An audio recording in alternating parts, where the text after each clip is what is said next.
Magandang gabi po sa ating lahat, mga kapatid. Magandang gabi din po, Father. Ngayon po ang unang linggo ng buwan ng Setyembre at sa ating pagninilay at pagdiriwang sa misang ito at sa linggong ito, tayo ay umaalis muna sa ating mga pagbasa sa tinatawag na pangkaraniwang panahon.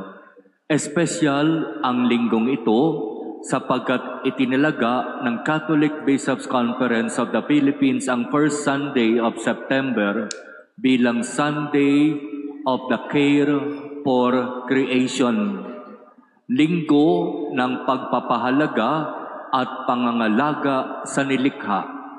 At ito ay nag-uugat doon sa encyclical na ibinigay sa atin at ipinamana sa atin ng ating yumaong Santo Papa Pope Francis. Siya ang nagsasabi sa atin, pangalagaan, mahalin natin ang nilikha. At bilang tugon sa encyclical na ito, ang ating CBCP ay nagtalaga ng isang araw ng linggo upang ang pagninilay, ang mga pagbasa, ang pagdiriwang ay nakatuon tungkol sa tinatawag na Laudato Si, pangangalaga sa kalikasan sa nilikha. Itong pangangalaga na ito sa nilikha at sa kalikasan ay dapat nating bigyang pansin sapagkat ito ang ating tahanan. Dito tayo naninirahan. Sa mundong ito na nilikha ng Diyos, tayo nandoroon, kaya walang ibang dapat na magmalasakit at mangalaga dito kung hindi tayo rin. Kaya ang mga pagbasa natin, kung inyo pong napansin, ay sadyang pinili upang maging akma sa ating pagdiriwang tungkol sa pagpapahalaga sa kalikasan. At sa ating pagdiriwang ng linggong ito, ibinabalik sa atin ng ating mga pagbasa ang kahalagahan ng tungkol sa kalikasan. Hindi natin dapat baliwalain ang kalikasan. Hindi natin dapat sinasalbahe o ginagawan ng pagmamalabis ang kalikasan. Alam po natin yon, sapagkat kung gagawin natin yon, lahat yan babalik din sa atin. Di po ba? Kapag kinakalbo ang kagubatan, kapag inuubos ang mga magagandang nandyan sa kabundukan at pinapatag at ginagawang mga subdivision, naglalagay ng kung ano-ano dyan, pinuputol ang mga puno, asahan mo ang kasunod nun, malawakang pagbaha. At nararanasan na natin yon.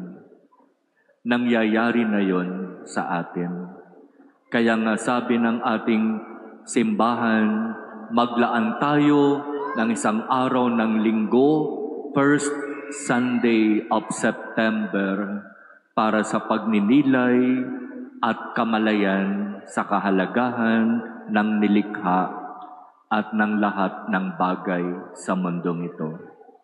Kaya sama-sama tayo, magtulong-tulong tayo, magkaisa tayo sa pangangalaga sa ating kapaligiran.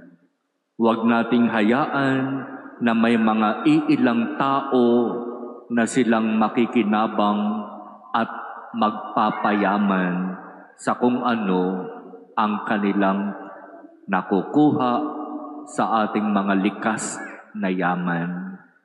Ang biyayang iyan ay para sa lahat at dapat na pakinabangan ng lahat.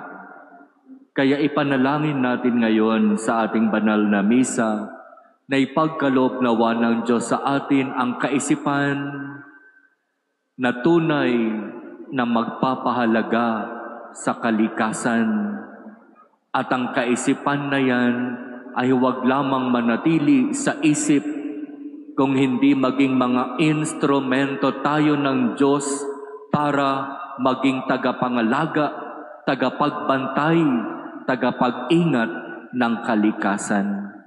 At kapag gagawin natin yan, mga kapatid, tayo rin ang makikinabang.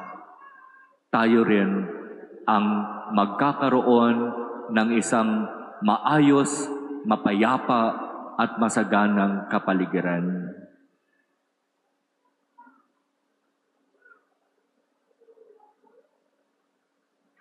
Amen.